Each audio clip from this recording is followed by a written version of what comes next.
अस्सलामुअलैकुम वरहमतुल्लाहि वबरकातुह। रमज़ानुल मुबारक का महीना चल रहा है और रमज़ानुल मुबारक का महीना ये क़ुरआन का महीना है, इबादत का महीना है।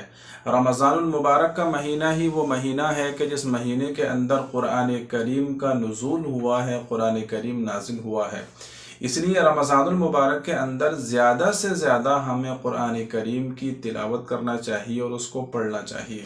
अब जब हमारा क़ुरआन करीम मुकम्मल हो जाता है, एक क़ुरआन करीम हो जाता है, तो लोग अपने घर पर उसको बख्शवाने के लिए किसी को बुलवाते हैं, किसी हाफिज़ को, कारी को, किसी आलिम दीन को या किसी इमाम साहब को अपने घर पर बुलवाते हैं। बाकायदा सजावट की जाती है और फिर उस क़ुरआन करीम को बख्शवाया जाता है। तो आज मैं आप हज़रात को क़ुरआन करीम बख्शने के 3 बड़े ही आसान तरीक़े बताने जा रहा हूँ। आपको किसी को बुलवाने की ज़रूरत भी नहीं पड़ेगी और ख़ुद ब खुद आप अपने क़ुरआन करीम को बख्शना सीख सकते हैं। तो आइए हम जानते हैं कि वो 3 तरीक़े क्या हैं। तो देखिए, क़ुरआन करीम के बख्शने का सबसे पहला तरीक़ा ये है कि जब हमारा क़ुरआन करीम मुकम्मल हो जाए, तो जब मुकम्मल हो गया तो हम दिल में ये इरादा और नियत कर लें कि हमें इसका सवाब किसको पहुंचाना है। मसलन आपको अपने क़ुरआन करीम का सवाब अपने वालिद मरहूम को, अपनी वालिदा को, दादा को, दादी को, नाना को, नानी को या जिसको भी पहुंचाना है। जब आपका क़ुरआन करीम मुकम्मल हो जाए तो आप अपने दिल में ये नियत और इरादा कर लें कि या अल्लाह, इसका सवाब मेरे वालिद मरहूम को पहुंचा दे, मेरे दादा को पहुंचा दे, मेरे नाना को पहुंचा दे, जिसको भी आप पहुंचाना चाहें। दिल में उसकी नियत और इरादा कर लें, इंशाअल्लाह वो सवाब क़ुरआन करीम का उसको पहुंच जाएगा। दूसरा तरीक़ा क़ुरआन करीम बख्शने का ये है कि जब आपका क़ुरआन करीम मुकम्मल हो जाए तो क़ुरआन करीम मुकम्मल होने के बाद उसी जगह बैठे बैठे आप सूरह फातिहा पढ़िए, दुरूद शरीफ पढ़िए। उसके बाद में फिर हाथ उठाइए और हाथ उठाने के बाद में जो भी अल्लाह से आपको मांगना है क़ुरआन करीम के ख़त्म पर मांगना चाहिए। क़ुरआन करीम के ख़त्म पर दुआएं कबूल हुआ करती हैं। तो दुआ मांगने के बाद उसी दुआ के अंदर आप जिसको भी क़ुरआन करीम बख्शना चाहते हैं उसका नाम ले लीजिए कि या अल्लाह, ये जो मैंने क़ुरआन करीम पढ़ा है इसका सवाब फ़लाँ को पहुँचा दीजिए।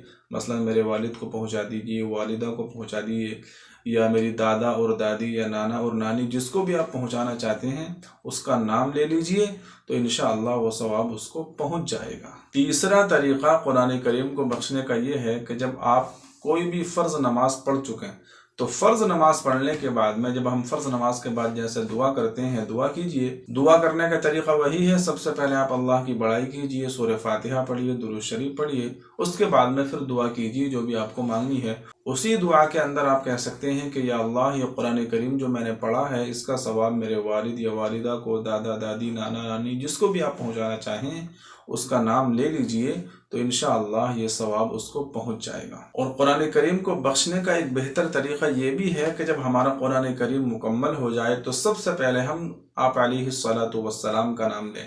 उसके बाद सहाबा, सहाबियात, ताबिईन, तबे ताबिईन, बुज़ुर्गान दीन, अइम्मे मुज्तहिदीन, मुहद्दिसीन, तमाम बुज़ुर्गों का और तमाम अल्लाह वालों का हम नाम लेकर उसके बाद में पूरी उम्मती मुस्लिमा का नाम लें।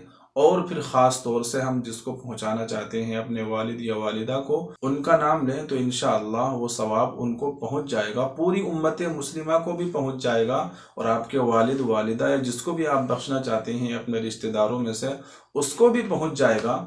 और याद रखिए कि आपके सवाब में भी किसी तरह की कोई कमी नहीं की जाएगी, आपको भी पूरा पूरा सवाब दिया जाएगा और पूरी उम्मत मुस्लिमा को भी इसका पूरा पूरा सवाब दिया जाएगा।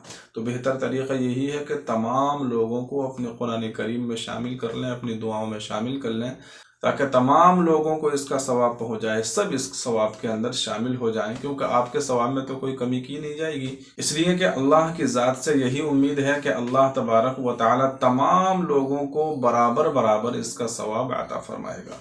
इसलिए बेहतर तरीक़ा यही है कि पूरी उम्मत मुस्लिमा को अपनी दुआओं में और अपने क़ुरआन करीम के बख्शने में शामिल कर लिया जाए, ताकि तमाम लोगों का फ़ायदा हो जाए। तो ये 3 सिंपल और आसान तरीक़े मैंने आप हज़रात को बतला दिए। आप इस पर अमल करके अपने क़ुरआन करीम को बख्श सकते हैं। और कमेंट बॉक्स में लिखकर बताइएगा कि आपके कितने क़ुरआन करीम इस रमज़ानुल मुबारक के अंदर मुकम्मल हो चुके हैं। इस वीडियो को शेयर कीजिए, अपने दोस्तों के साथ फैलाइए। अस्सलामु अलैकुम व रहमतुल्लाहि व बरकातुहू।